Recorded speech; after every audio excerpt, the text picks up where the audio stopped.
दरम्यान राजकीय पातळीवर सुद्धा खरातच्या विरोधात आणि त्याच्याच जोडीला चाकणकरांच्या विरोधातली आघाडी सक्रिय आहे।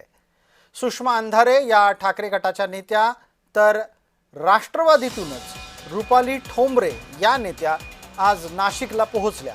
त्यांनी नाशिक पोलिसांना भेटून तपास पथक प्रमुखालाही भेटून या संपूर्ण प्रकरणामध्ये गहन चौकशीची मागणी केली। सुषमा अंधारे आणि रुपाली चाकणकर यांच्यातला वाद सर्वश्रुत आहे, तर दुसऱ्या बाजूला रुपाली ठोंबरे आणि रुपाली चाकणकर यांच्यातल्या वादाला नव्यानं तोंड फुटलंय।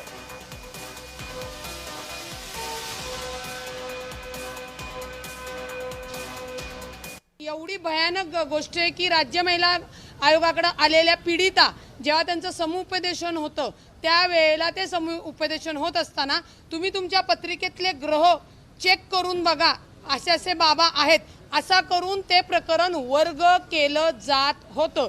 त्याच्यामुळे शहर पोलिसांनी जरी प्रकरण SIT कडे दिलं असेल तरी यांच्याकडेही आम्ही कायदेशीर पद्धतीने निवेदन दिले की रुपाली चाकणकर यांना तातडीने अटक झाली पाहिजे। त्यांनी फक्त पहिला FIR लिहून घेतलेला आहे, मात्र SIT FIRच्या 3 दिवस आधीच फॉर्म झालेली होती। त्यामुळे त्यांचं असं म्हणणं आहे की त्यांनी त्यांच्याकडे असणारं जे काही डॉक्युमेंटेशन आहे ते डॉक्युमेंटेशन SIT कडे वर्ग केलेलं आहे आणि IO सुद्धा तिकडे गेलेले आहेत सूर्यवंशीची।